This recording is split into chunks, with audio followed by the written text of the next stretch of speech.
Live, done. Got it. Okay. Right. So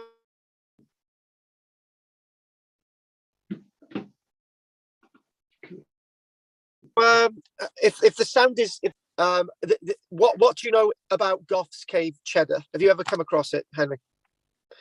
Is it you've never come across it at all? Right, okay. No. I thought it was Gough's private home. Right, okay, right, that's fine. I'm gonna start sharing the images on the screen, and hopefully that's gonna work. So I'm just gonna dabble into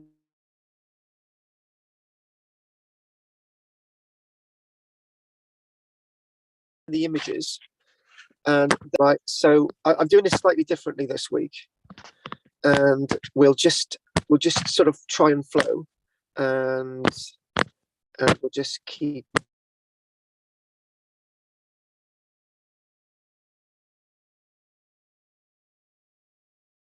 going. I just got new image actually showing nicely clearly.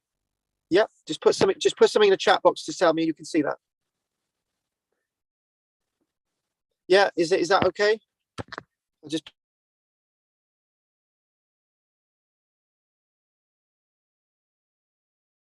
put that there. Can't spell image showing voice. Voice. Good.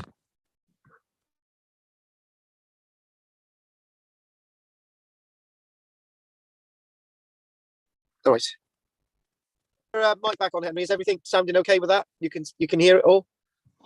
I'll just wait for that response. Jump in there any minute.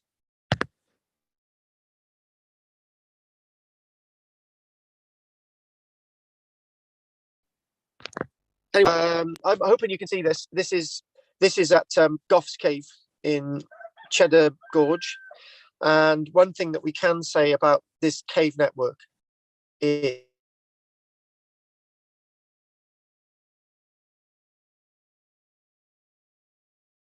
it's one of the most. It's got cave systems in Brecon, like Dan or Gough. It's very different from the caves that we visited last week on Gough. And you know these cave systems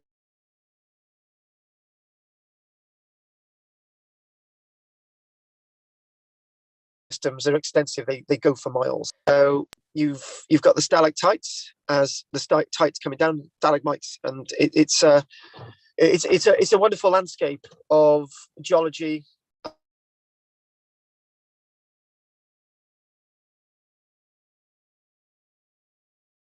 Within a rich with a great deal of archaeology within the cave network, and we could look at loads of images like this, but what we're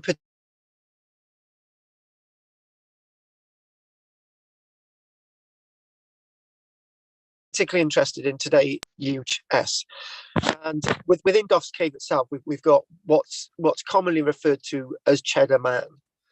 Gough's cave is actually named after an individual who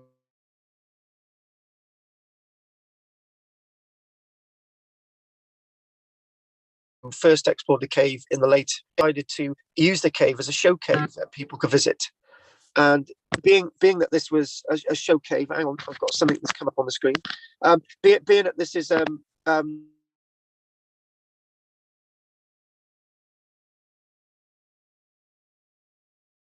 hang on a minute, I seem to have lost my right. Hopefully I still see this image. Being that this is a show cave, it sort of meant that the long term. What's that? Yes.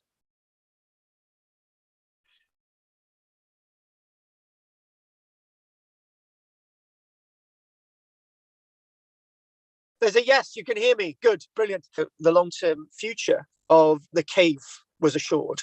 When we're talking about the long-term future of the cave being assured, it meant that any human remains that were found there would sort of be somehow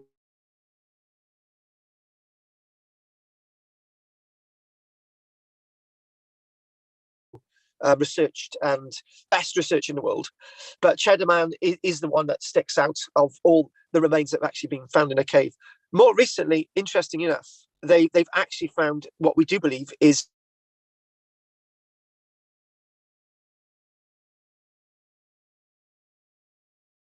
cave art. The cave art, little look just before we go on to my text. I just want to do all the images now and sort of get that sort of out the way. And I just want to flow with the information I've got in front of me. So what we've got with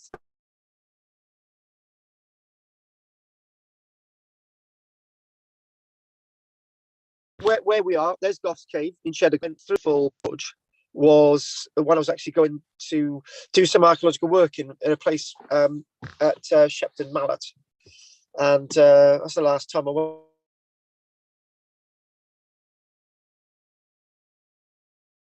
went through there, and that was in the 1990s time of year to actually go there. In fact, probably stay away from Cheddar Gorge and just go there in the winter months, because it's very, very busy. It's a mecca for people wanting to see something unusual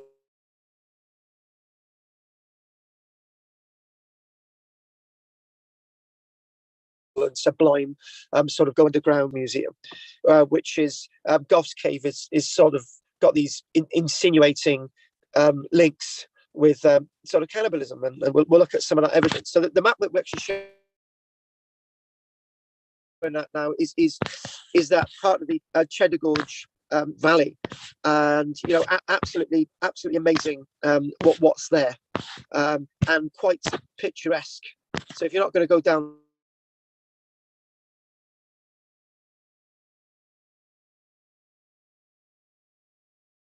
there to see the cave section, is cannibalism. And one thing with cannibalism associated with the cave is that we find several skulls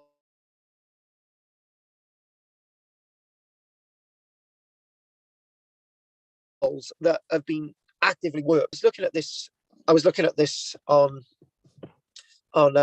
Tuesday, and the idea of cannibalism came up quite a lot, and it's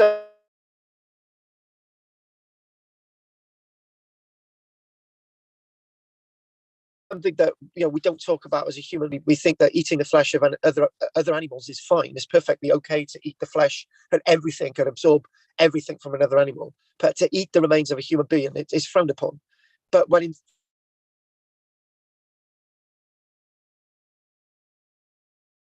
fact, some cultures of the world actually see it as a great honor to the person that you're actually eating.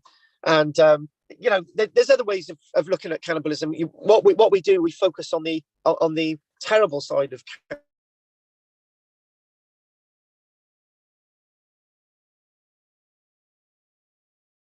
cannibalism, where people are actively murdered by tribal people in Papua New Guinea, although we don't really think that that's really undertaken very much these days. And we see all these films, Hannibal Lecter, and we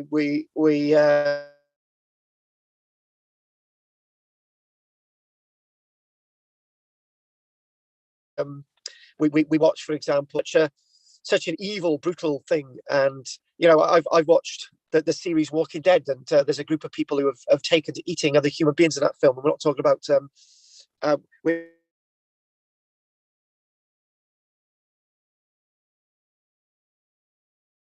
we're not talking about zombies now, which and just a little bit distracted at this minute because there's an absolutely beautiful bird in front of me. I think it's a song thrush. So what we do, we find these skulls, and what we've got these jaws.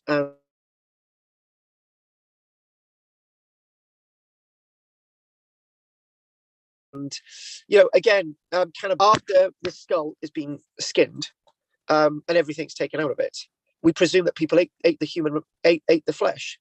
But there's one slight problem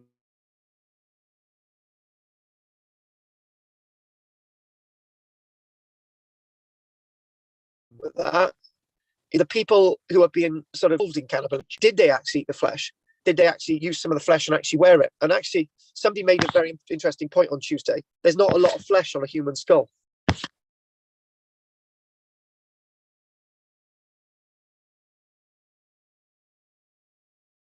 So, and it's a lot of effort to actually get them ready for display, for example. And this is the point. You're going through the effort of breaking the skull apart and creating it. It's not easy to break a skull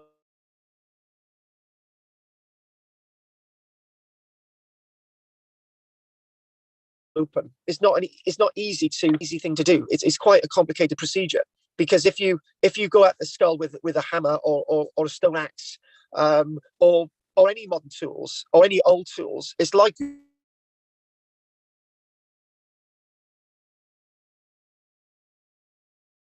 the whole thing's going to be fractured and go into bits. So we've got to think about, is it more than just or less than cannibalism? So what we've got lots of jaws and teeth that have been found in Gough's cave.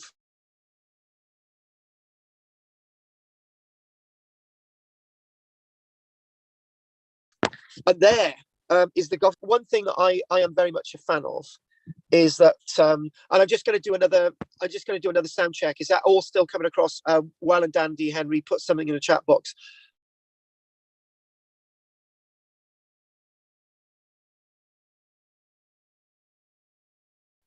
So one thing I will on Roman Palace, or Chedworth Roman Palace, or braiding on the Isle of Wight. They actually actually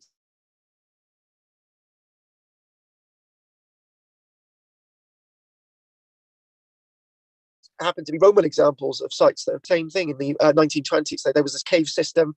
Two brothers came together to buy the cave system, or they already owned it or something, and opened it as a tourist attraction. And then what you do, you get the best of all worlds.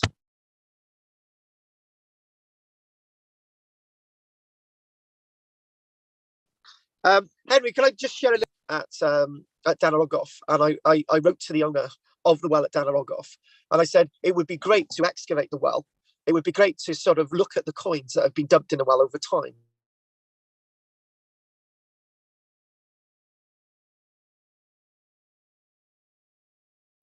And I said it would be nice to take out a look at the dates and then look at what putting in the well, and then put them all back, because I don't need old pennies from the 1920s. But it'd be nice to see that sort of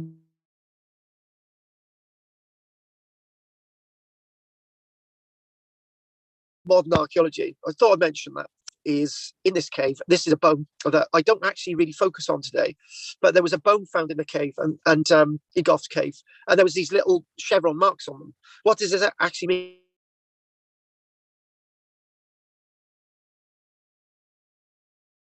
mean? What are the people in the, now? We're not saying that this is a piece of art. What we're saying is that somebody has actually gone through the effort of doing this. They may have sat there over the course of 10 minutes and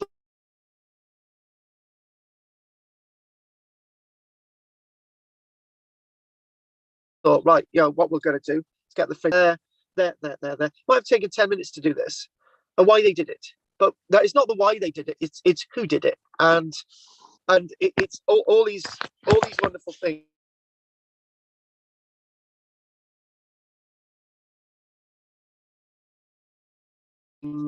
that we do with our human, and it needs to be always questioned and try to get that sort of analogy of what's going on. So I've just put something in the chat box. Is all sounding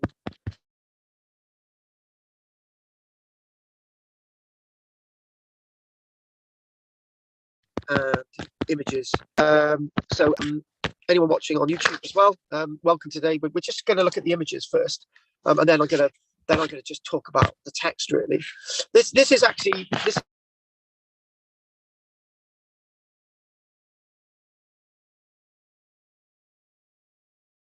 Is actually Cheddar Man, and it's actually a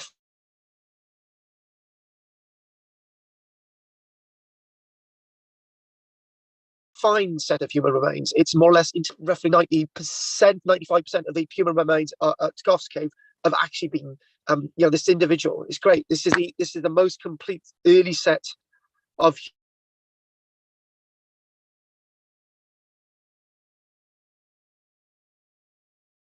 human remains. The human remains at Paviland. This set of human remains is unbelievably intact. It dates from 10,000 years ago. At the time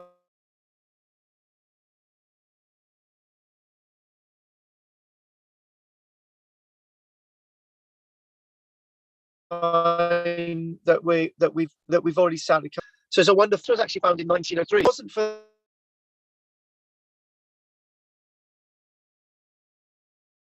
there being a museum on site would have been lost or put into a lost in their vaults or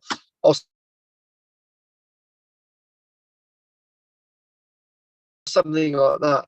There's actually two. There's actually in the museum, which is in Cheddar Gorge, and the other one is actually in the cave where it was actually found. They've actually put a replica in there, which is great. I love that. I really do. That you know, I do like that you can actually go to the spot and know and see where the human remains were, and it's a replica. I love it. I love the way they've done that. It's like that texture, that connection.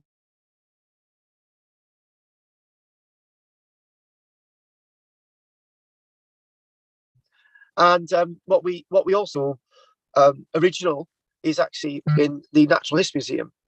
So you know, we've got this, and I'm hoping that you're still seeing images now.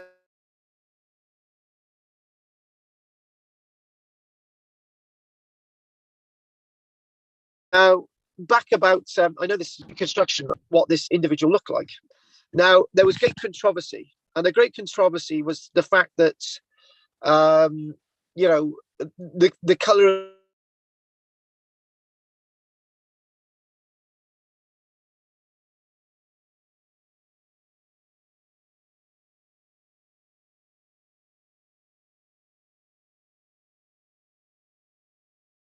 the individual skin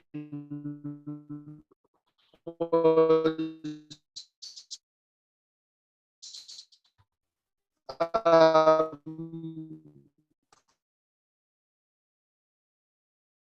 they were comparing the DNA. Oh, hold on a minute, what's happened there? Right, can I do a sound check now, Henry? Is everything sounding okay? I've lost about 50% of the sound.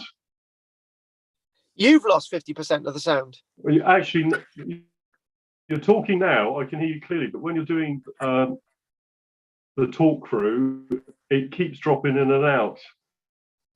Right. Okay. It might actually be something to do with the images. So we'll keep going for a little.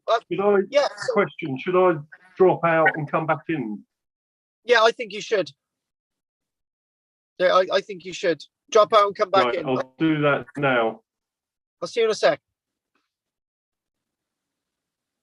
So we're just waiting for Henry to join us. I've had a lot of problems recently with this whole thing, and I'm probably thinking that I need to get rid of lots of apps. And whilst I'm doing that, I'm just gonna see. Okay, we're back again. Good. Your sound seemed to connect quite quick then. So right, I am back. Right, just keep that as it is. Don't do anything. Right. Just keep the whole thing as it is. I'm just gonna I just wanted to get that other image in there, and that's done. And the problem is now my images are slightly mucked up, so I'm just gonna do. Oh, we've done that one. Do that. Done that. Blink. Good. Right. Okay. So hopefully this is sounding. Just jump in if you can't hear me. Right. So obviously, what I was talking about is and this there's a recording of this as well. Yeah, it's suddenly gone off again. Right. It's to do with the images. Yeah. So what I'll do, I don't know why this is happening. It's we a couple of weeks ago it was perfectly clear. I've no idea. So it might be something to do with the technology. I'm just going to what I'm going to do is I'm going to yeah, I'm just going to try and do something a minute. Hang on. And it's sounding really laggy again, yeah?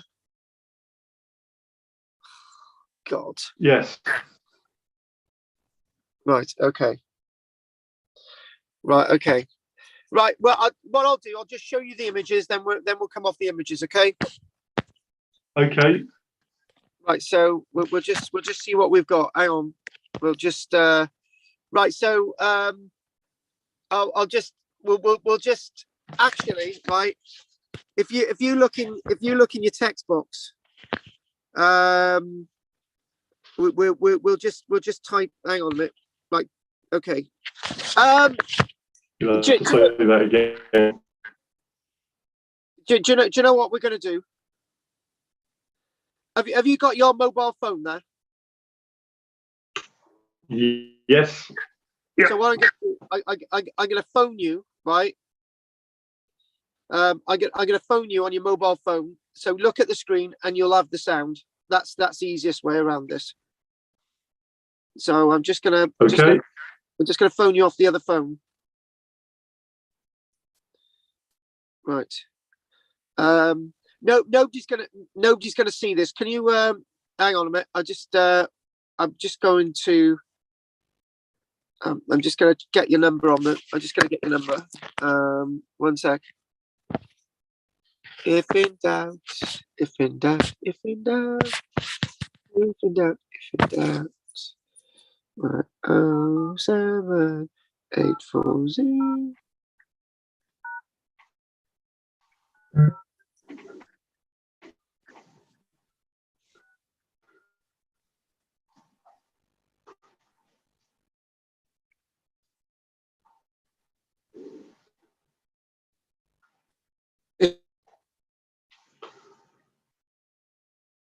It's not until you fall. It's ringing. Greetings. Okay. I'm gonna mute you. Okay, I'm gonna fix you. Right, how's that? Carry on talking.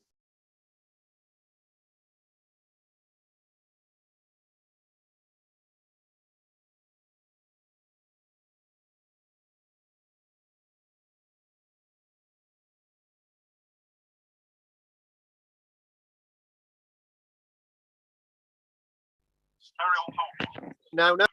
Is that sounding good? So it seems that the best way of treating human remains is to if you're going to excavate them, obviously rebury them. But in the case of Gough's cave, it's not going to go away. And having the two replicas, one that has been placed back at the original site where the body was found, which I think is quite novel. One is in the Museum of Cannibals, which is actually at Gough, at Cheddar Gorge as well. And you've got the one which is also in the Natural History Museum in London. So everybody can get the originals there. And the one reason why everything's been perfectly conserved is because as everything's found, it's got a place to go. So it's not disappearing. It's not, and that's very different from the caves on the Gough, because when we did the caves on Gough Peninsula, what was the thing that was happening a lot, Henry, with the bones and stuff? Yeah, the suspicion that obviously they've been interfered with. And they were disappearing. That's right. They were subject also to coastal erosion. Yeah, exactly. So things were very different. But one thing about this type of archaeology is that they've leaked onto the value of the archaeology. And I don't know if you caught this earlier on, that we've got Dana Rogoff, for example, in the 1920s. They did exactly the same thing with Dana Rogoff. And they basically thought tourists are going to love to come here and look at the cave system underground. So that's precisely what happened. And then what else that we've got going on is that, you know, it's not just about the archaeology of the cave. It's about the geological implications within a great geographical landscape. So all these different things come in, and we're looking at the other image on there. That look at that, go down the step ladders down there. I want to give you some really key facts, and when you go to Gough's cave, you've actually got to go quite deep. You know, we're talking about over 100 meters you've got to go down into the ground, and the cave system at Gough's, interesting enough, Gough's cave, and Gough isn't with us at this minute today. It goes on for 2,000 meters or more. So you've got only a small proportion of that has actually been explored. And when we're talking about cave art, we mentioned Craswell Crags last week, not last week, a few weeks before we did Craswell Crags, and the one thing that we were saying with that is that, you know, they've been finding cave art. So you've got all those wonderful names, haven't you, at Craswell Crag, Robin Hood's Cave, and you've got the Ochre Cave and all these other things. They've been finding stuff there, but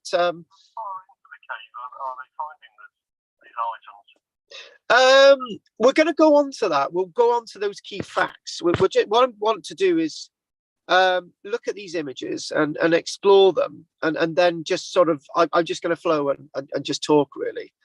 So that's the skull, and you can just imagine that you can see that skull, yeah. That skull itself looks actually quite gory, and we do believe, if you look on the screen, the right hand side of the skull, which is the left hand, as if it was representative as so left hand part of the skull, which is the right hand on the screen, that looks like it's got damage, and it's now believed that the person may have had some injury that caused them to die. So it's the first cold case. It's not only a burial, but the thing is, it's been buried intact. There's no, you know, it's lovingly been buried intact. You know, it's been placed on a shelf in the cave, and it's been lovingly, it's been treated with all the respect that the body should deserve. And I've looked at this image, and the individual actually looks feminine. I got to be honest with you. All the women I've dated haven't been as attractive as that, you know, except one. So basically, very, very feminine looking features. And I think what we should focus on here is that, you know, the large nose cavity. I've got a large nose cavity myself, and a sense of the black hair, and maybe the eye color. And then you could just think of the skin in another light. That if you're in the northern hemisphere, you're going to have light skin. In the central part of, you know, the equator, you're going to have dark skin. That's as simple as that. It's not always the rule. That's not always the rule. You could have other examples where people have got lighter skin, but that's the only difference. That is principally the only difference. Where you are on the equator decides your skin color. That's basically it. That's all you need to say. And if we just mention about the skin color just quickly, not be obsessed, that lots of authors have been and speakers have been obsessed with, because these people have moved into the area, moving over from the subcontinent. They're obviously going to have darker skin, because their skin hasn't climatized to the differences within the environment, and that's the only point we need to make here, and that's the only difference. Initially, people actually thought that the individual looked like this, right? Which, to be honest with you, that person's skin is even more paler than mine. So that doesn't make sense. It's probably the stereotypical way that we look at our ancestors, when maybe we're looking at our ancestor just being looking like this. Somebody did correct me in university once, and he kept doing this. It was I'll mention him. It's Professor Colin Richards, a nice guy, and his heart was always in the right place. Is in the right place, because Professor Colin Richards is still with the University of Highlands and Islands, and he used to say they're not our ancestors. Well, I'm thinking, well, what the hell are they? Aliens? Do you know what I mean? They are our. You know, we have evolved from them. You know, we have developed from them, and actually, the DNA of this individual on the left is the DNA that is still preserved in the local population. Have you ever heard something known as phenotypes?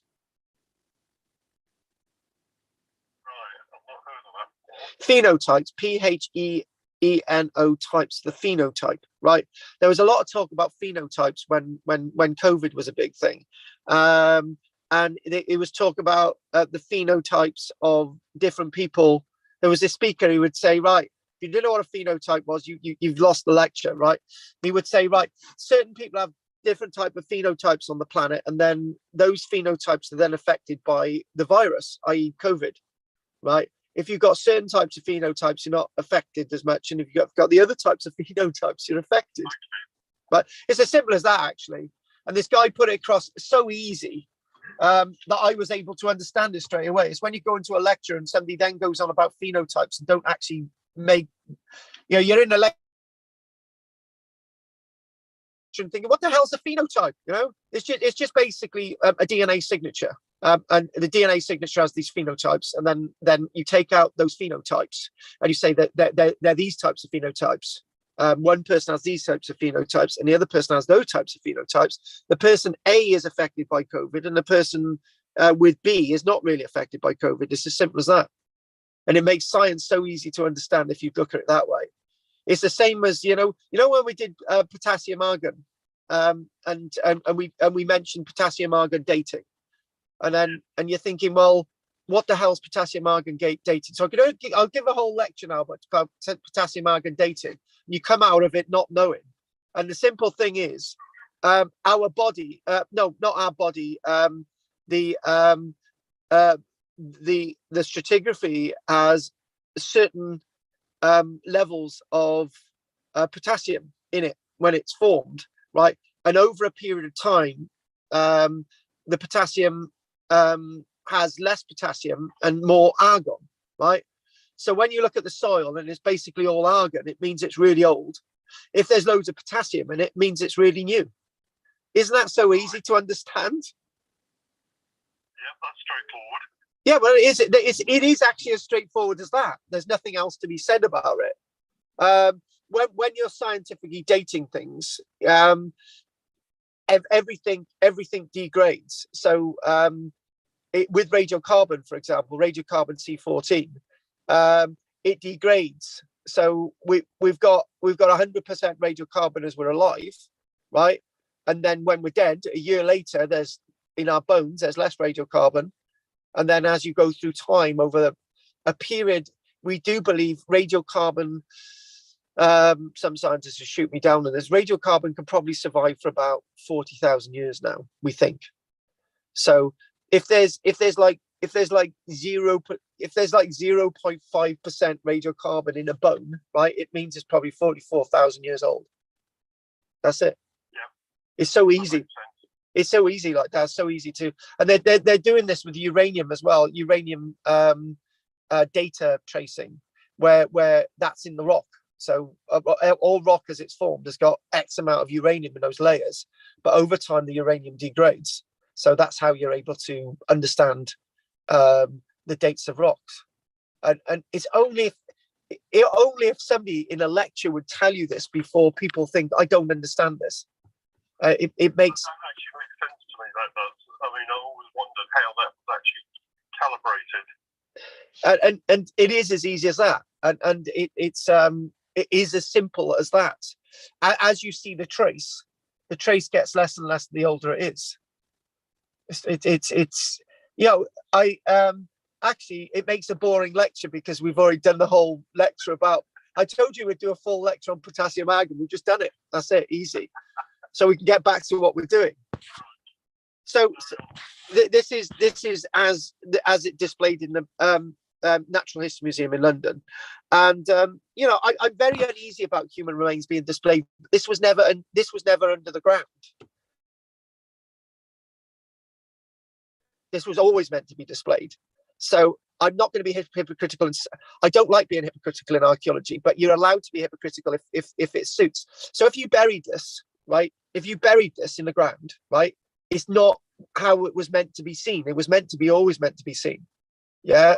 So it's when you've got human remains buried in the ground, they should remain in the ground. That's my argument. You know, I've always said it, and I'm not going to ever say.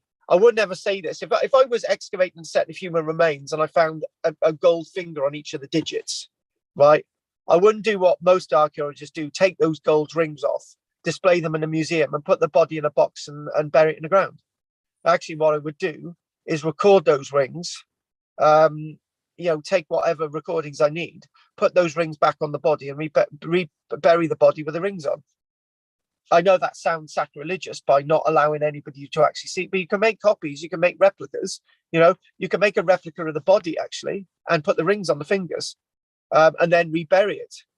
You know, nobody's got nobody's got a right to go into a burial ground and dig up a body. If you did it today in Barry Cemetery, you would have a prison sentence. So why should archaeologists get away with it? But in this case, right, in this case, when you're looking at something like this was always displayed. It was always meant to be seen. So I'm going to be a hypocrite. What's that? A question. Obviously, this body being displayed in the cave. Yeah. Was it actually then covered with? Did it obviously have material attached to it? Because it looks as though it's been cleaned up. That is a really difficult question, right? And the reason why we're going to You've asked a really difficult question. It's a very, very awkward question you've asked because there's two answers to it, right? There are two simple answers. The answer is, oh God. The answer is a medieval person did not know anatomically how a human body was, right? It was all a jumble in the ground. But that's a medieval person. A prehistoric person from 10,000 years ago was used to seeing bodies, you know, all the anatomical bits. They actually a prehistoric person knew anatomically how the bones worked on a human body because they were used to seeing decay, and this was part of what they did, right? Okay, if I put that jumble of bones in front of you now today, right, would you be able to put them all back together properly, right? I would certainly struggle, and I would know what a humerus was, I would know what an ulna was, but the ones I would figure with, the ones I'd have problems with would be the finger bones. I would probably get the tarsals mixed up with the carpals, right? That would all be mixed up. The rib bones would be quite difficult to actually assemble. Right, that would be quite difficult to assemble, and the spinal bones would be quite difficult to assemble. Yeah. Right. The point is, what I'm making, you can see the point I'm making, can't you? Right. If these people defleshed the bones, right, there would be signs of defleshing, or maybe they just allowed the body to be laid out and naturally decomposed, and then re-erected it, or it's as it always was in the rock, on the shelf in the rock. That's how they left it. No rodents went in there, no animals went in there, and somehow it remained more or less as it was when it was placed there 10,000 years ago. But I've actually missed the point that I was trying to make. The point I was trying to make is if you deflesh a body and then you put it all back together, how are you going to be able to know how it goes back together with the degree of accuracy that the body was actually found in the first place? All you would need to do is somebody putting the wrong finger bone in the wrong place, and that would be a giveaway that was rearranged. Okay. Yeah. So I'm gonna go with I'm going to go on devil's advocate. I'm going to say the body has always been like this for 10,000 years, but I'm also going to say they had the ability to rearrange the bones, right? And the devil's advocate is that today we would struggle to be able to do that without a map. So I'm trying to give the importance of their credibility, and they did have the high probability of rearranging the bones, but I'm going to say that just allow the body to decay and then just have it there. I'm just going to go with that. Okay. There is a big question in my head, and there's the question flashing. I'm just going to chuck it out there, right? The question flashing is that how is it after 10,000 years it's all still together? That there's it's all there, and you're thinking, well, let's not think about forgeries now, because digging a body out the ground from somewhere else that's 10,000 years old and then rearranging it all, you've got a catch system there, catch 22 situation, right? And I'm thinking that wherever this was placed must have been so out of reach that no animals could have feasted upon it. Even bats, you think, well, a bat may have just, a bat itself weighs grams, doesn't it, right? But even a bat sort of, juggling about and sort of moving about in the dark is going to knock a bone around, right? We don't have that. So I think that's actually incredible. However, I jump into bed with something that somebody asked me years ago, right? I can remember where I was sitting. I was sitting in my little put together office in Barry. It was the year 1999, and I had a phone conversation with the owner of Danarogov Cave, who said, could you investigate Bone Cave in Danarogov, because there's a large arrangement of bones in Bone Cave in Danarogov which are still there, right? And because no archaeologist wanted to touch it, and I just thought, right, okay, that's a clue. Don't. But I never got around to doing anything about it. Anyway, the point is that you do get assemblages of bones in caves, and remarkably, they're in a good state of preservation. Be that the ones in Danarogov, I assume they're all going to be disarticulated, but this wasn't. And the other thing as well is, as I say, 90. All right, I'm going to go with 95%, because 90% means that you might have a couple of rib bones missing. So 95% that you've got it all intact. And that and you can see all the right, carpal tunnel. The carpals are the hand, tarsals are the feet bones. So the carpals are, look how intact that is. It's amazing. It's absolutely amazing that it is so. And the reason why I'm going with 95% is there's some bones missing in the skull, right? And maybe I haven't counted them all, but it looks very much intact. Now this is rather interesting. If we go to this, right, that skull itself shows signs of activity. So what's happened is that when I say, well, that's a really weird word, isn't it? Signs of activity.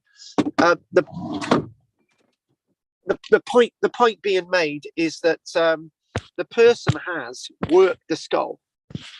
You can see there that that's actually been worked out. The white bit is actually the skull, and what they've done, they've disinherited in quite a worked way. The bone itself from the other bone, right? To actually make this here, right? They've actually worked it. They've actually cut into the skull and they worked it, and they've gone through the effort of doing this. Now, and it's going to be quite. What's that? It's all right. You went quiet there. All right, it's quite a lot of work to do this. It is, and cutting into bone is not easy.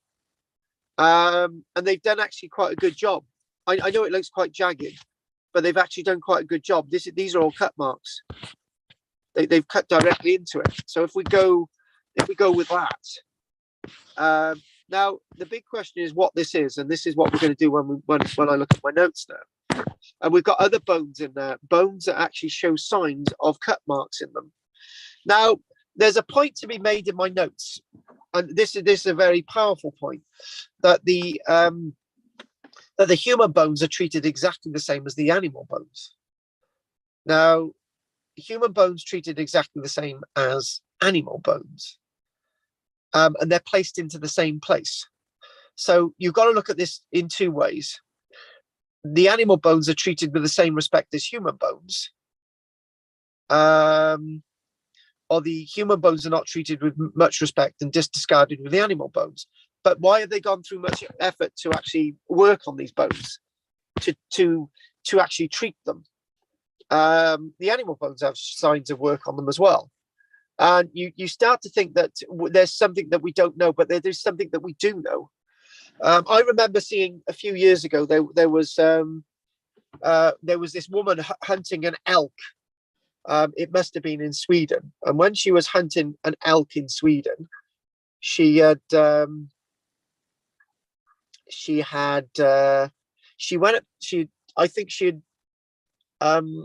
an arrow at the elk, right? And the elk was dying. And she went up to the elk and she said, "Look, I'm sorry, but I'm taking your life. And I know this is traumatic for you. But I'm going to make it as easy as possible." And then she slit the throat of the elk, and all the blood dripped out, and the elk slowly died, right? And then she used every single bit of the elk, every single bit of it. And she actually drank the blood, by the way. And this is now, right? The Swedish women obviously are quite different than, I can't imagine an English woman doing that. But well, I can actually. I've come across some really nasty English women. They're really vicious. And anyway, the point is that that's respect for the animal. So why can't we have respect for animals and human beings, and they're treated the same way? That's my point. There it is. You can imagine this is the reconstruction, and you're thinking that it's in a very, very good state of preservation. That's how it was found. I think that's absolutely amazing. 10,000 years. And again, so much could have happened. Do you know when we did the Latolai footprints, right? And I said the Latolai footprint dated to 3.7 million years ago. It was found in 1976 by Mary Leakey, Latolai, 45 kilometers away from the Olduvai Gorge. And I remember saying this. I remember saying these are the oldest human footprints ever found, or well, the oldest bipedal hominid ever found, right? Oh God, I remember doing that hominid versus hominin thing. Remember that? Hominids are basically hominids, and I thought, oh God, forget it, hominids. And I remember saying this. I said, these footprints that have been found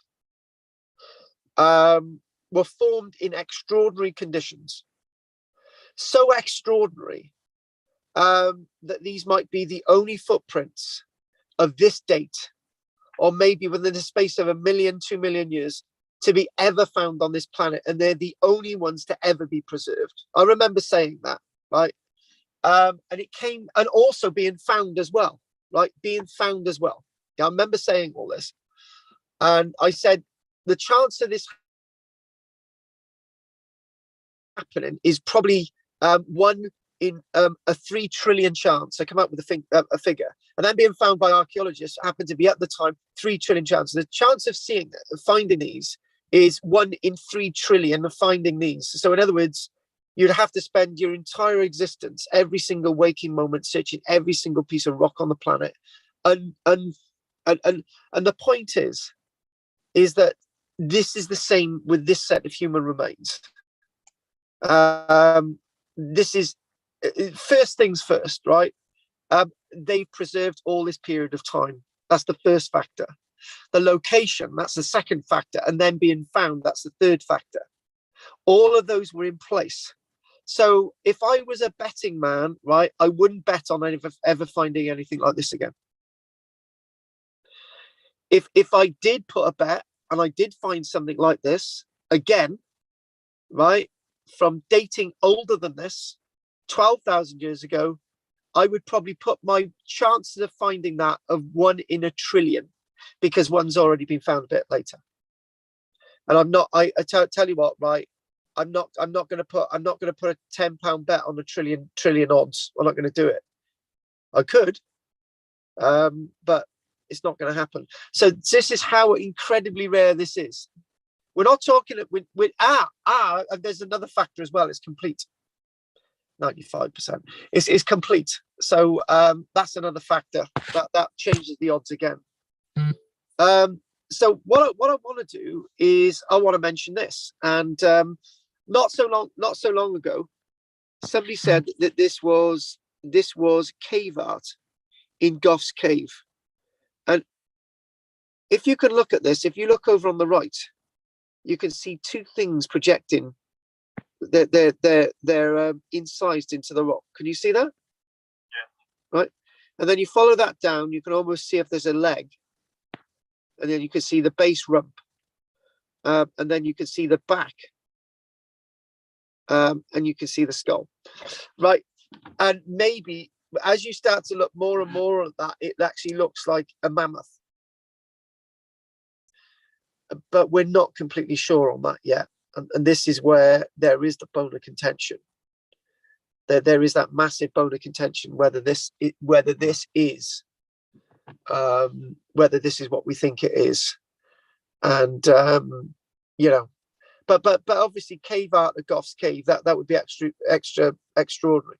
Now, if you're going to date something like this, you've probably only got a window of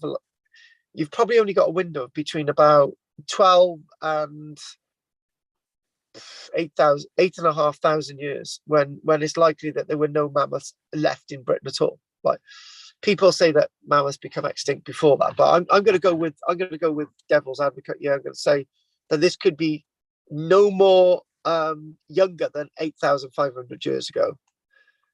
So in other words, the terminus antiquem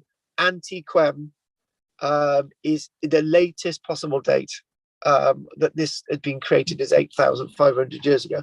And probably the earliest possible date is probably when we find the earliest human remains in the cave, the bits of broken skull dated back to 14,700 years ago. So within that date range, that if this is cave art, it would be the third cave in Britain that we've actually got cave art. And and the other interesting thing is that incredibly, it's cave art in places that have already been explored by people. So what I'm saying is this stuff is not being found in new caves being found. Not many cave networks get found every year. You know, I'm sure speleologists actually do find new caves, and I'm sure it's a great achievement for them. But obviously, not the places where the archaeology is going to be in is sort of the mouths of these caves. Right, and this is the thing. So what we're going to do, we're going to stop that sharing now, and hopefully we're going to go like this, and we're going to stop that. I'm going to put my video on because I just like to be a bit vain. You've had your video on all along. Oh right, your video's still working, right? We may as well keep on. Did you say which bit looks like a bowel?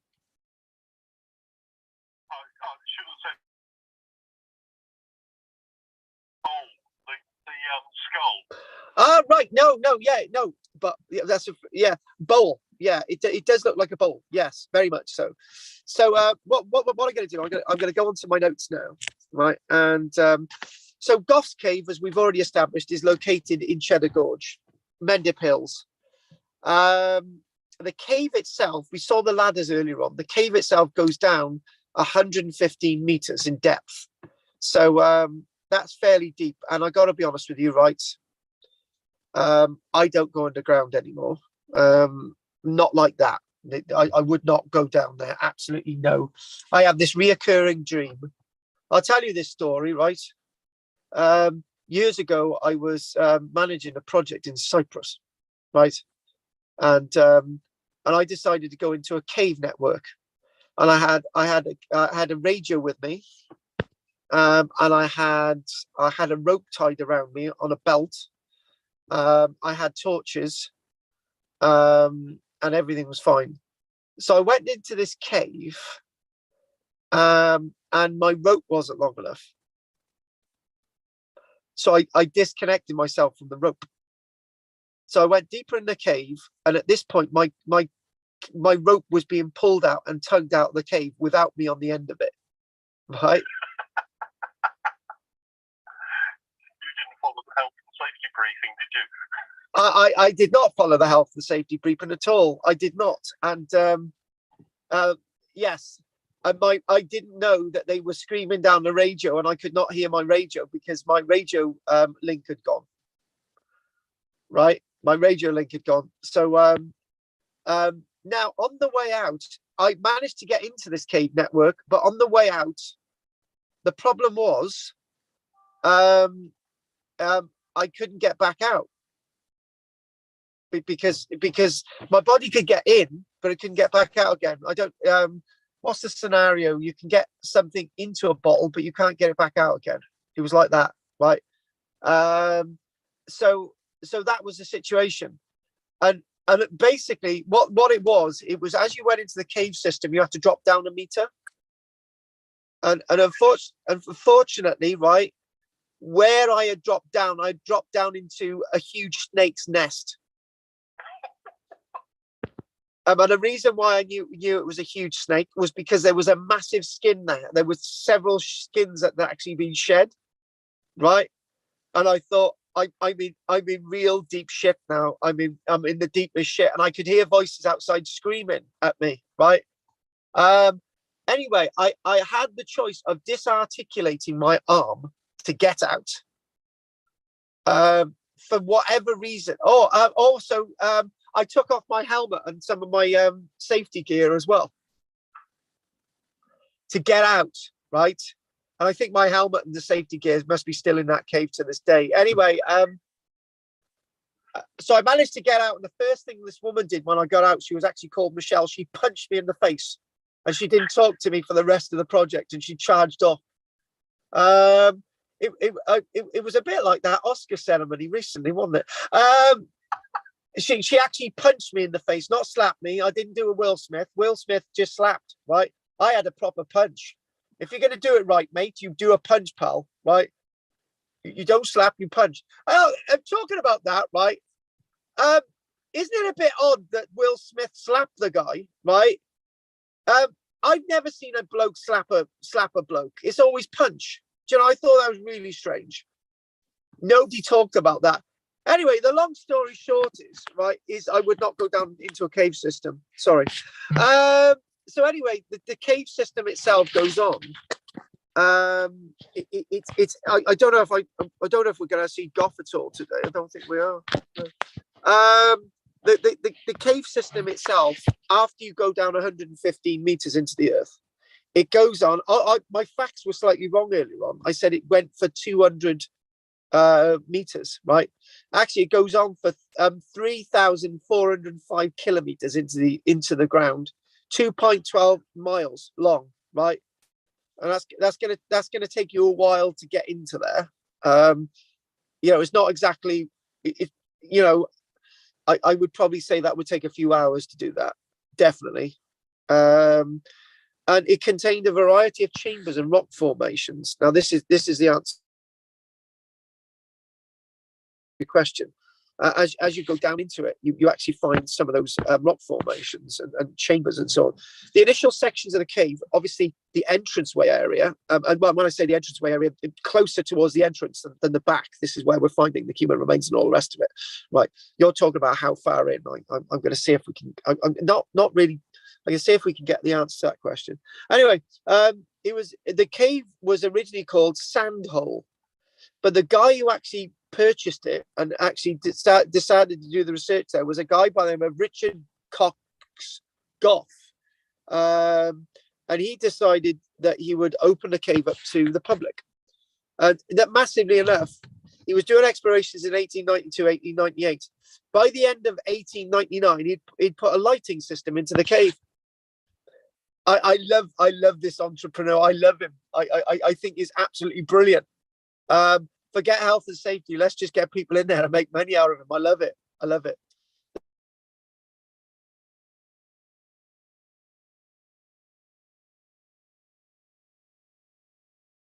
The cave has been flooded a number of times that haven't been particularly. This cheddar man has never had a lap of water in his life. Do you know what? He hasn't had a bath in 10,000 years. Do you know what I mean?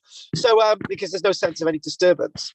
So initially, what they found in the initial parts of the cave was that it contained skeletal remains of both humans and animals, and showing cut marks and breakages and defleshing and.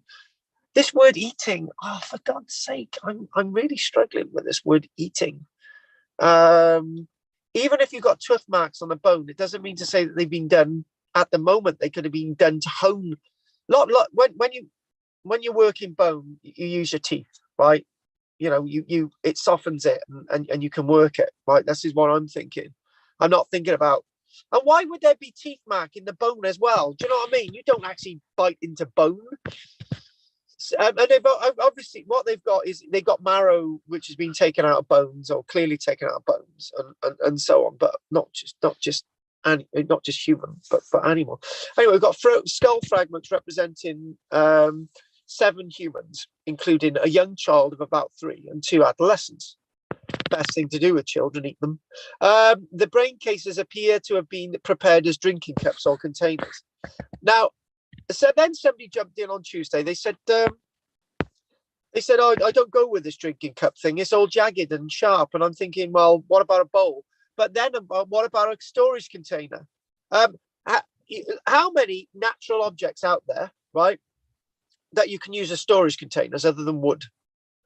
Can you use any animal skulls? No, because they're not big enough. Sheep skulls, they're just not big enough. They're just like little things. Horses, cattle skulls, too big, too jagged, they're not going to be good for storing anything in, right? But human skulls are perfect. You know, you can store things in a human skull. It's great. When you're, what's that? I was actually thinking that you could have a swingers party and you could all chuck your car keys in the human skull.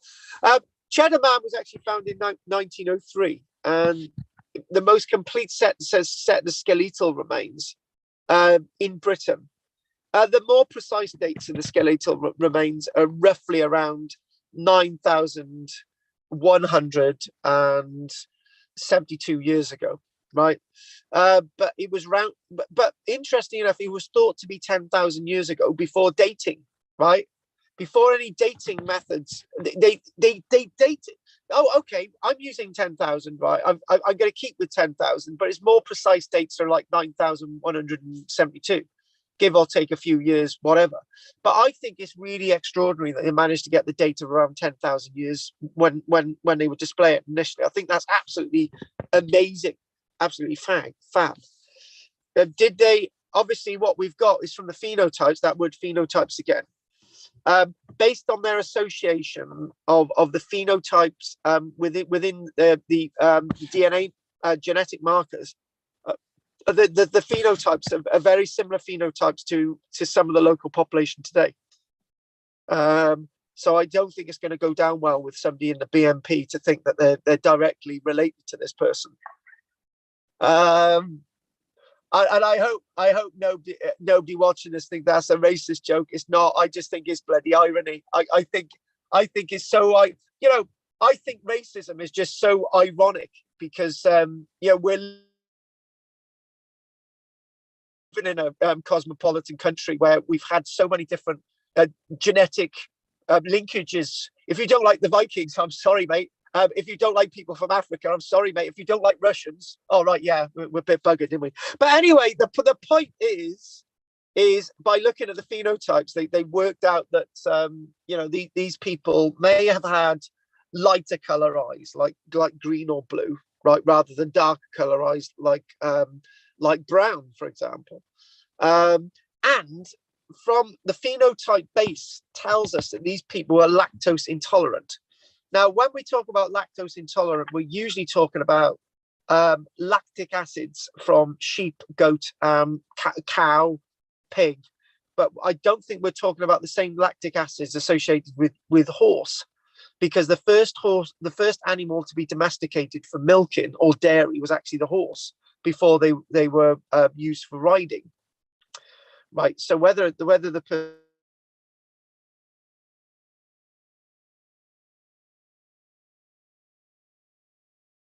person was actually intolerant to towards other, the normal milks, what we're talking about. So the phenotype tells of a dark person with curly, wavy hair.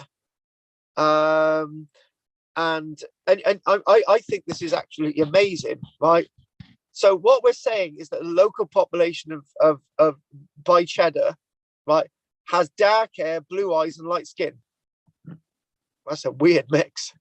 But anyway, the phenotype is obviously the skin has lightened over time, which is as I've said, the only difference between somebody from Africa and here is the environment. That's the only reason why we've got different color skin, and that's it.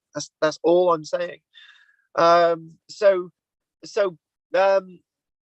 What we've got is lots of bits of the human remains in the Museum of Cannibals in Cheddar, and what they feel is that some of the bones, not this man himself, some of the bones were dated. Some of the bones deeper in were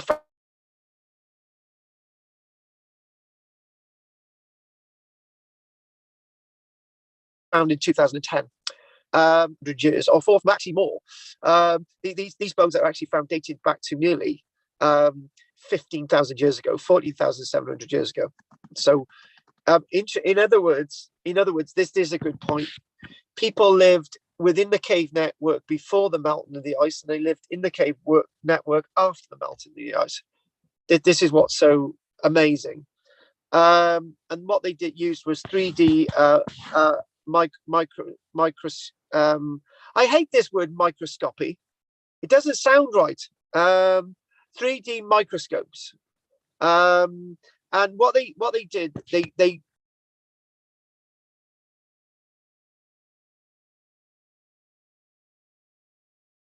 the earlier bones that this is a 14,700 years ago versus 10,000 years ago, right? And the body cheddar man. So 14,700 years ago, you've got evidence that the bones have actually been defleshed, right? And we know that from microscopic evidence. We see that they've been clearly defleshed. And interestingly enough, they've been defleshed in the same way that they've defleshed animal bones. And hang on a minute, I got to go with that a minute, right? Why do you need to deflesh animal bones? When I used to eat meat, right, I used to gnaw at the bone with my teeth. So why are you defleshing it? It's something very odd with this. So in other words, the way human bones are treated are the same as animal bones. This is why they're saying that these people are cannibals. This is probably the only reason they're saying they're cannibals. And we're always thinking that if you use human bones for anything, you're a cannibal, right? Well, I've eaten human flesh, and I wouldn't say I'm a cannibal. When I say human flesh, I've eaten monkey's brain in 1984. I've actually eaten monkey's brain. So yeah, I've eaten whole human flesh. I'm not a cannibal. And also, when I had a growth on my side, it was a big mole that grew really big. I cut it off, and I thought, what does this taste like? And I ate it. So I'm not a cannibal. But there's another point to be made, is that they might be ritualistically stripping the skull, and then people might wear bits of these skull, wear bits of the skin, or they might make the skin into something else. The Nazis were experimenting with this within their various euthanasia programs, and they were experimenting to see what you can do with human skin. And we know that human skin can be used to make bags and lampshades and all the rest of it. I know that sounds abhorrent, right? But the Nazis were doing it in the war. So why can't these people have used these things the skin and use them as keepsakes. But that's not cannibalism? Are we gonna say that the Nazis were cannibals? We're not, because cannibalism is eating human skin. I don't have any reference to. I reckon, Henry, right, that if we went into these deep records about the concentration camps and the experiments, I reckon human flesh was consumed because the Nazis were experimenting, right? Therefore, that would make them cannibals. I've gone off on a bit of a tangent, but I don't think I have, because what I'm trying to say is there's lots of different ways of looking at the processing of bones without making these people cannibals. The other point as well is if everybody in society dies, you consume a bit of their flesh, right? Does that make you a cannibal, right? It's the same as if you have homosexual relations with somebody once. Does that make you a homosexual? Society would say no, right? So all those different things. What I'm trying to do is avoid titles. I'm trying to say that it's perfectly acceptable for these people to do what they did in the context that they did them in the past. And then you mentioned about it looks like a bowl, right? It looks like a ritual drinking cup, but some expert reckons that they may have actually been used for storage. And I think that's absolutely a great thing to think of, that they're actually being used for storage. So what I'm going to do is one last thing. I want to do this before we have a break, and I think we're going to have a little bit of a short break because the next bit is quite short. Actually, we digest the stuff about Cheddar Man. I'm not going to excuse a pun on that one. And what one interesting thing is that they found. Wait for it. Now this is also fascinating. In Gough's cave, they found a reindeer antler with holes in it, right? And around the holes, around the grooves that we used to create the holes, they found indications that within those holes there was fiber, right? Now, if you think about having two reindeer antlers running parallel with a space, and you put a fiber rope in between these holes, right? You've got a rope ladder. Right. This is how they managed to get deep into the caves. And when you think about a rope ladder, that is a revolution. Ladders are revolutions. They are. I've said this before. Being able to get from one floor to the next means that you can build a first floor or a second floor. Steps is a revolution. Ladders are revolutions. And this isn't the only time that we've actually found this evidence. This dates to 15,000 years ago.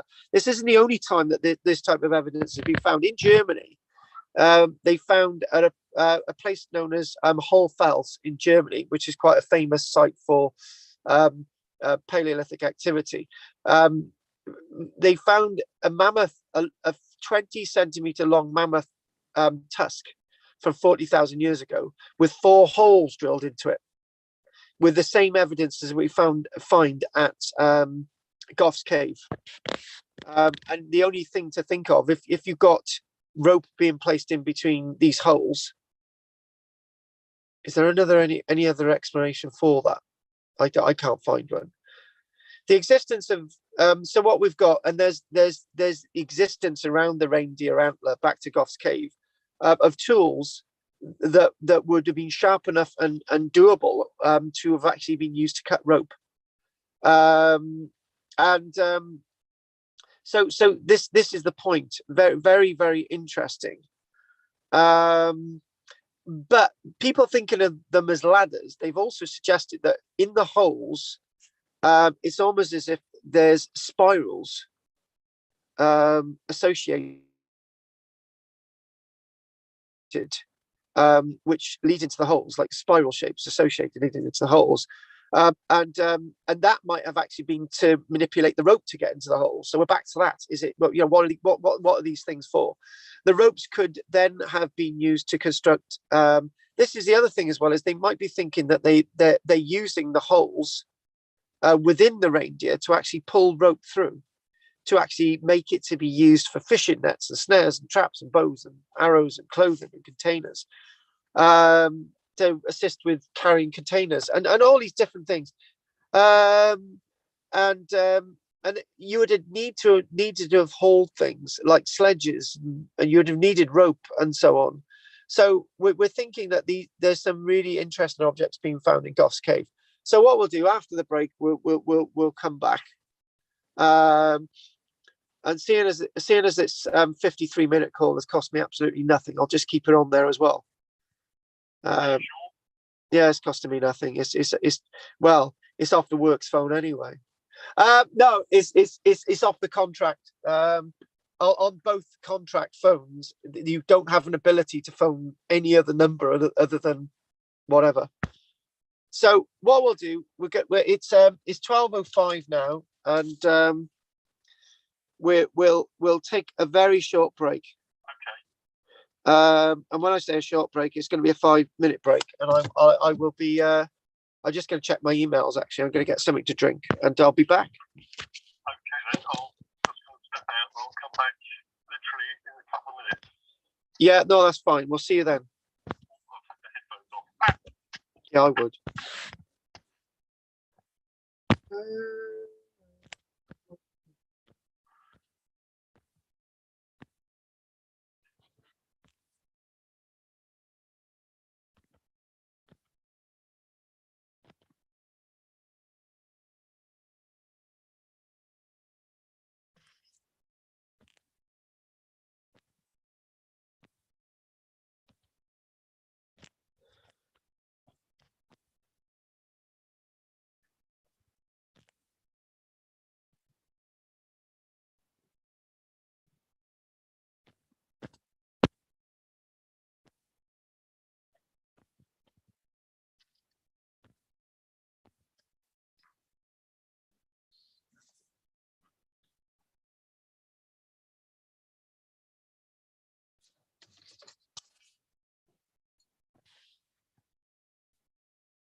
I just been watching my sheep wiping their asses on the fence. Yeah, it's like it's the type of thing you've got to do, you know. It's the type of thing I'm just gonna. The thing is, well, I'm in the van today. I've got the best reception for some reason. I think I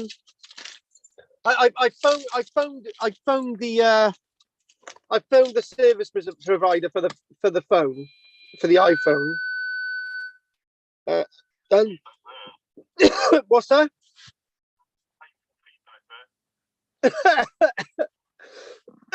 It was the van.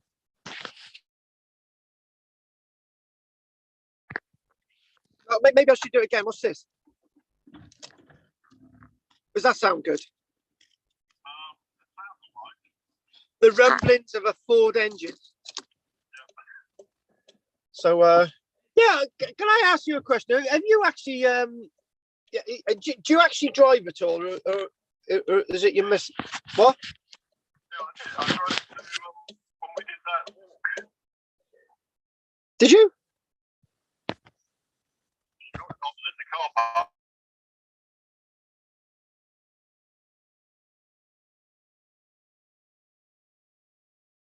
In the car.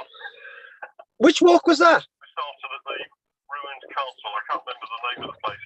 It's Oh, Lampledian. Yeah. Oh, you were on that, were you? Yes. Oh, right. I can't bloody remember. So you can't remember anything. No, I can't remember at all.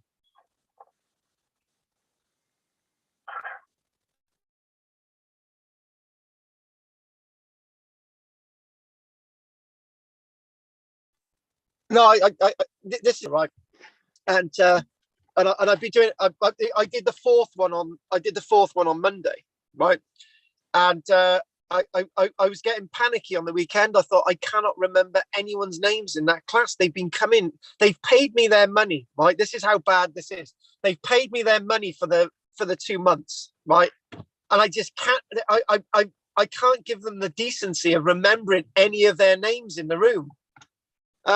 And I just thought I turned up on I turned up on Monday, and I just thought, right, I know that woman's name over there, but I can't remember her name, and I can't remember her name, and I can't remember her name, and suddenly, right,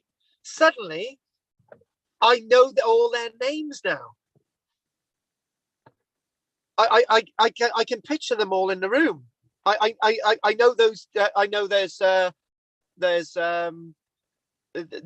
Maria and Tammy over there, and the 2 seats behind where there's Rian and there's and Lynn, and they're on the table. I've got Amy, and I've got Ellen, and I've, you know, and I can remember there's Shirley and Lawrence, and there's Sue, and there's David. I know all the names, but the week earlier I could not remember it. I could not. I was struggling. I thought, this is mad.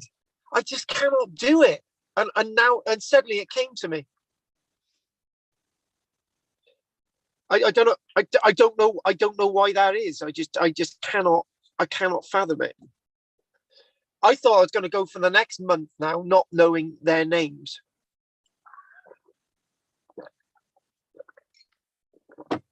Yeah, I think COVID's got a lot to bloody answer for. I don't know. Do you know I cannot remember you on that walk at all? I was at the back. Yeah, but the thing is, I cannot remember you on that walk at all. I just can't. It's just like, well, oh, God. And I haven't done many walks at all like that. Hey, you'll be relieved to know. You know, when we had a discussion in the hall that time, it was like it was probably a month before crap opened, and you said about doing too much. Well, I went into the principality today. Not today, about 3 days ago, And the woman said, "You're doing too much, you are." And this is a woman who works in the principality. And she said, I've seen that you're advertising doing an acting class as well. And I said, yeah, I've suddenly realised I am. And these ghost walks, I decided that the last one that I'm going to really do will be tomorrow, because I just thought I'm doing all the travelling. Stretching yourself too thin. Well, no. What it was, I believed this, right? I would travel down to Barry on a Monday, and I would go to the office, teach a class, and I would do all the stuff I need to do in Barry, and then I would hang around in Barry, do my other stuff, and then I would do a ghost walk in the evening, and then I would travel back in the dark 2 hours, being tired, and I would get back, and I just thought, no. The thing is, an average ghost walk usually takes me about. So obviously, if I'm in the Vale of Glamorgan, the ghost walk's like 30-40 minutes from where I am. So that's 40 minutes traveling. Then you've got to factor in another 40 minutes. And then you've got to talk about two hours on the walk. Probably another hour of me faffing around. So that's the best part of 5 hours before I even start. And about an hour looking at my notes. So that's 6 hours. And I tell you what, and all the focusing on getting people to go on the walks, which is really stressful, and having to deal with shit like, I'm not able to turn up. Can I have another opportunity to go on your walk, and all the bloody admin, and oh Christ. So. It is called leaving yourself too thin, and I just thought, right, I'll do the last one tomorrow, and I've been planning on dropping them for the past 3 years. So I'll do the last one tomorrow. I might do a couple more in the future, but obviously not sort of scheduled. So that's basically it. Anyway, I've had a good old moan. Right. Anyway, I just want to. The last thing I want us to do now, what we mentioned was Gough's cave. I wanted to just do a couple of bits, and I'm just going to double check to see if the man himself has turned up. No, the man in the hour haven't. So what we're going to do, we're going to go through this now. So Cheddar Man himself, and we'll just sort of do a little bit of stuff on Cheddar Man. And probably some of it repeating. So he was called Cheddar Man instead of Gough's Man, because I think having the cave named after you and this famous individual, I think it was a bit too much. So Gough's cave had Cheddar Man himself, and I think it was quite accurate that we've got about, it's saying, the body is 10,000 years old. Back in the day, they say he may have had a bit of a violent death, but it may have had an injury that caused his death, as we've already seen with the skull, and that may have caused a serious bone infection, and it obviously killed him, and that's it. And that would make sense, wouldn't it? Because when you have an infection, and you die, it's almost as if the infection slowly grinds you down, and it's perfect. That's actually quite perfect for a person who wants to prepare you for death. So you're quite limp and whatever. So it's perfect if you've got an injury like that. So it permits you to be treated in a burial state. So again, we've got three of these skeletons. The one in the Natural History Museum and 2 copies in Cheddar. So what they've done is the phenotypes and obviously nuclear DNA dating. That's what it's called now. It's a bit cocky, isn't it? Or DNA. And what they're saying is this individual was a group of people who'd moved over to Britain just before the land bridge was lost. So this individual moved over to Britain just before the land bridge was lost. Right. And he was probably very different in what his beliefs were in regards to the people previous. And there was one thing that I got into this earlier on, didn't I? People from 14,700 years ago, pre-melting in the ice, and then this guy who's post-melting of the ice, right? And I said there's two differences, the way they're treating the bodies. This body is treated in a completely different way than bodies that were treated earlier on. That's clear, right? And then there is something else. This body is treated completely different than people are usually treated within this society. And I've made a key mistake there, because when I say within this society is still part of Europe. After 8,500 years ago, the society is not part of Europe anymore, and we treat bodies in a different way again. So if we want to put this in sequence, bodies treated in a pseudo cannibalistic way, which you know my thoughts on that. This body after the melting of the ice 10,000 years ago, or we've rounded that up, haven't we? This body is then treated. This body is treated in as we would say a very respectful way, a very modern way. And then when we see the melting of the ice 8,500 years ago, there's a big tap on the desk, and that big tap on the desk is that people are exposed. It's a sky burial, long limbs collected together, skulls put in causewayed enclosures, bits of bodies. That's what we're talking about. Bits of bodies are collected together. It's a completely different way. So in the space of, let me get my math right, in the space of 6,000 years, people are treated in very, very different ways. And you and I don't have a right to judge any of it, do we? I don't think we. No, we don't. So basically, what I've done there, I've basically said, I said in the lecture on Tuesday, I said skin color is irrelevant. I've made it an issue in this lecture, but I've made it an issue along the lines of I don't feel it's relevant. I really don't. Because skin color doesn't make you a person. And the other thing as well is it's going to change wherever part of the world you're in, and that's the point. It's skin color is environmental. That's all it is. And I will put my flag to that one. Skin color is environmental.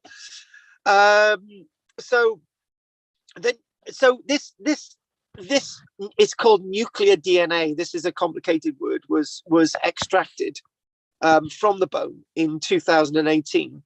We find all these genetic markers. They say that some were sort of incomplete, but what we know, the phenotypes were very local, as we've actually said. These features that we're talking about were typical of Western European populations of the time that are coming over. And it's at this time that this is the last sort of laboratory of people coming over who've got a hunter-gatherer mindset. But there is actually there's a discrepancy in that, and I've just realized the discrepancy. If you're hunter-gatherer, why are you burying somebody in a cave? Why didn't you just bury him in a field and bugger off? A cave is actually permanent. And it's so permanent that the body's still there. Do you see? Yeah. That's the point. That is the point. So what we feel that this is a very learned analogy. What we do see is that within our DNA in Britain, this group of people coming over performs approximately 10% of our traceable DNA. And then you go down the story of immigration to Britain. If you want to say that some of our DNA is pre-glaciation, that's going to be 1 or 2%. Then on average, that's the word used here. The word is average. The population DNA in our own DNA today, the phenotype is bedded up to 10%. So it's quite a powerful trace of DNA. Yeah, it's very significant. If you want to chuck, I don't know the prefigures, right? And I think the prefigures are going to be very difficult to trace because we don't have that human evidence. So when you're looking at the phenotypes, there's that signature there, there's that signature there, there's that signature there, and you're trying to juggle the sand on the desk and work out what the minerals are, right? And that's basically what it is. There are so many different minerals on the planet, and we probably haven't identified them all. So trying to fit that in, there's going to be X amount of those phenotype traces that we don't really understand yet, and that's something else. So what we do see is and then I've dismissed one thing.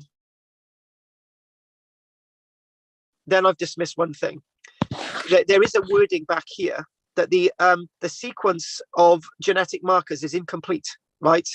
So that would presume that some of those incomplete genetic markers exist from previous populations in Britain that we haven't been able to work out yet. Bingo, we've hit it. So what we've got this major wave, and then we've got this sort of these people, these other waves that come. So we've got the initial stuff that's already here, and then we've got this wave that is post-glacial, and then you get another wave, other waves, all those other waves that seem to come in to our land. So what we can learn from all this today is that as technology moves on, we can incredibly understand what all these boxes are of this mitochondrial DNA sequencing, and slowly but surely it'll all come together. But again, the point to be made with this individual is he's incredibly important. He's more important than Lucy in regards to the discovery in Ethiopia, in regards to our human lineage. He's as important as Otzi the Iceman from 5,000 years ago. Right. He's a very important being, and but again, it's a shame there's not more like him. But as a betting man, I will say that I'm going to bet that nothing like this will ever be found at this date, ever. Anywhere on the planet, I'm going to go with, well, when I say anywhere on the planet, that's not exactly, I don't think that's exactly true, but in a British context, right, it's never going to happen again. We're never going to get anything of this age ever. And I'm going to stick with that. And if I lose that bet, then, I've only lost £1, right? But I've not lost a lot, but I would say that it's quite credible to say that nothing like this will ever be found again. And then the very last thing I wanted to do, right, was skim read something. There's an article on The Guardian called "Bones from a Cheddar Gorge Cave Show that Cannibalism Helped Britain's Earliest Settlers Survive the Ice Age." Right. Very good point. That dates to 2019. It's in The Guardian, and this article is quite a long article, and I'm not going to do it all. I just want to just do some of the headlines, just sort of do this first bit here. This is that 14,700-year-old evidence that we've just mentioned, and it's that thing that cannibalism might have been very important at different levels. These people were processing the flesh of humans with exactly the same expertise that they used to process the flesh of animals. They stripped now this is the word I don't like, every bit of food they could get from those bones. Well, I got to be honest with you, right? If you take what you've got to do, you've got to peel the flesh and the hair off, right? And there's not much in hair. Do you know what I mean? Unless you boil the flesh out from the hair, do you know? And you're just thinking, well, you could actually use the hair for other things like clothing, right? And you're just thinking, well, using the word cannibalism is quite an excessive thing. what we feel is that the cut marks left on the bones and the animals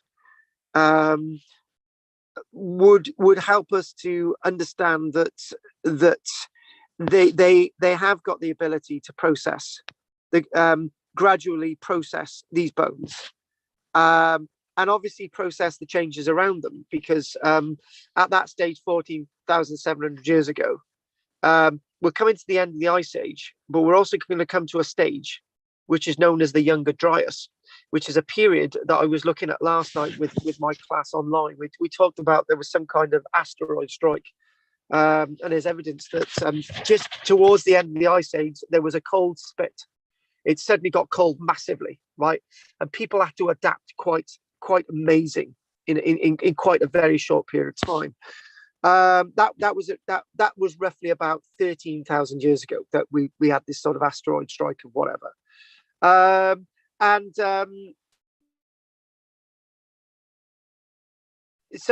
what was happening? What you could say, and this is astonishing. So as things started to get warmer, but then they got cold, and then they got massively warmer after 12,000 years ago. What we're seeing is there's an abrupt change in how humans are thinking, and that abrupt change how humans are thinking is quite clear, right?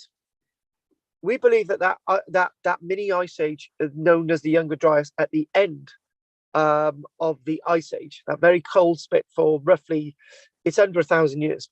And there's the amazing thing about that is that many of the large animals, much of the large fauna, such as the massive herds of mammoth, giant elk, we talked about that. Some of these populations were slowly disappearing towards the end of the glaciation, well before the land bridge was lost. And you're thinking, well, what's happening? And what that may have done is cause people to think, oh my dearie me, we don't have enough food. What are we going to do? How are we going to survive without all this food around us, right? How are we going to survive? And it might be that led on to people changing their way that. So basically, by 10,000 years ago, you don't need to eat human flesh, right? Or you don't need to process human flesh, or you don't need to have that connection with people that you needed to do stuff with their flesh. What people were doing was farming. Agriculture was slowly coming, right? And this is what we feel. People turn from reliance upon big game to being reliant upon what they can plant. And that is the major change. Yeah. And that's what we then see with this individual at Gough's cave. He's an agriculturally advanced being, and he is reliant upon other food sources other than meat. And things are very, very much changed. So what we're going to do, we're going to call that a day, and that's a good point. And I'm just going to double check something a minute. My window thing on here is going around, so I don't even know if I got connection still. Is that still on there? Yes, I'm still there. Right, have you got any questions? The only question I've got is with the current skeleton, with the advances of DNA and other scientific investigation, are they still likely to do testing on the bones or not? Yes, they are. There is talk. They did some more testing in 2018. I think the thing is with this skeleton, because it's intact and it's all together. I think that there's 2 points.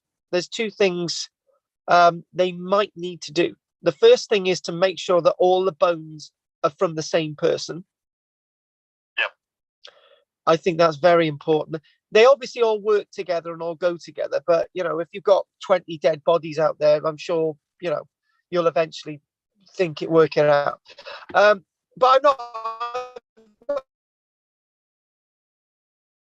Might be something wrong, right? And what you then do is you keep everything. You keep this body in a cabinet, and you make sure that it's not touched and whatever. And I think then what you do is the evidence is going to be, and that's where you're going to get the clues. I think there's more to learn. I think we could understand some of these shifts in human mindset. And also, what I would like to know, if we go with the early bones from 14,700 years ago, I think we'll be able to tell if these people actually ate other people. There's going to be some trace in the bone record that they ate other people, and that needs to be answered. Because if then this is the thing, right? If they're not eating other human beings, right, they're doing something else with the flesh, and therefore they're not that desperate for food at all. So watch this space. So go on. No, that was I actually a bit of a shaky so I found it quite very interesting. I hadn't heard of the skeleton before. No, sometimes sometimes when people are talking, they talk about Kent's Cavern, and they talk about Gough's Cave and Paverland, Craswell Crags, and you put them all together, and sometimes you might miss some of the nuances, and that's probably what's happened. So cool, like it. So you haven't got any other questions for me today? No. No, that's fine. I think we did pretty well there. I think that was good. I think as I keep saying, it's all for the good of the country. And the German Third Reich. Oh my God, I put that in there. So yeah, which country exactly? Oh my God, our identity, our sense of identity. We think these people didn't have a sense of identity in the past because they didn't need it. They were identity as they identified themselves. That's basically all it is.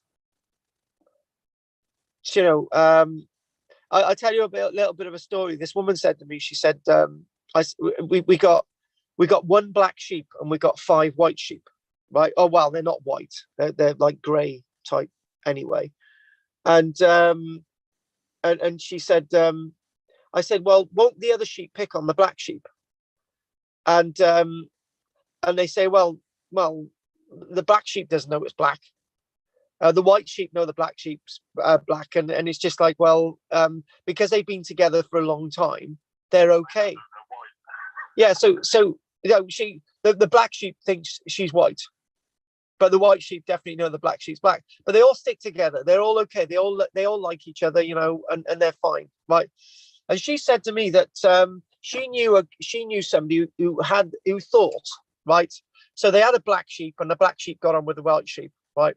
And then, right, they introduced another black sheep because they thought the black sheep was lonely, and the black sheep would have nothing to do with the other black sheep because it thought itself as a white sheep, right? But the new black sheep didn't know that it was black, right?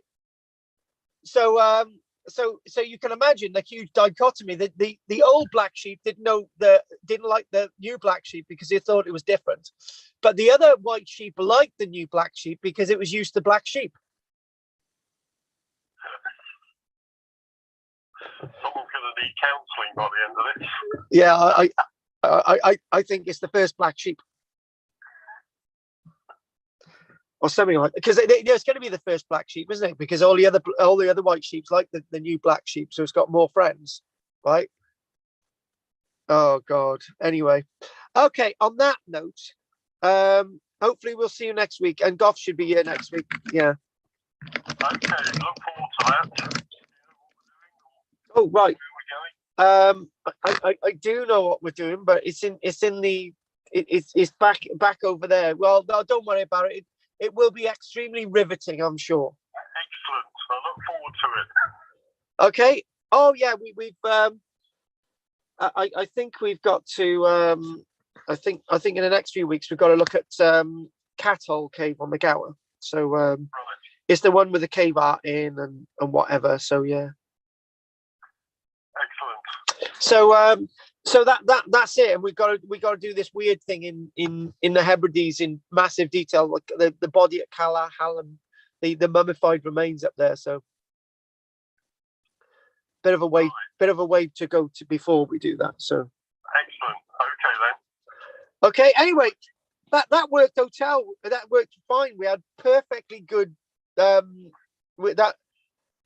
Hang on a minute though, right? It's been perfectly fine. Anyway, I don't know. So yeah, we'll just see how it goes, and we'll just watch this space. Okay, excellent. Okay. Leave me in peace, and I will see you soon. Thanks for joining us. I'll see you next week. Okay, bye-bye for now. Take care, Henry. Thank you very much. Bye. Bye. Bye. Bye. I've gone. No, you haven't. I'm still here. All right. Yeah. Sorry. Okay. I got a phone off. I'll speak to you soon. Bye. Bye. Bye. Bye. Bye. Bye. Bye. Bye.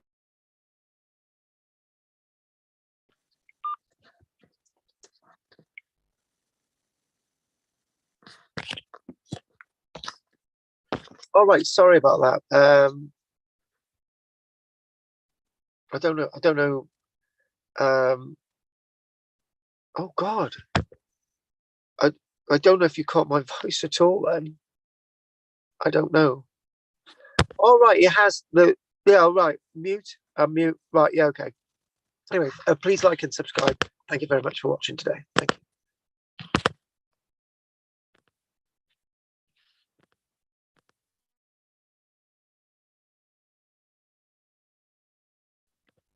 Oh yeah, we did do the chat box. Likely.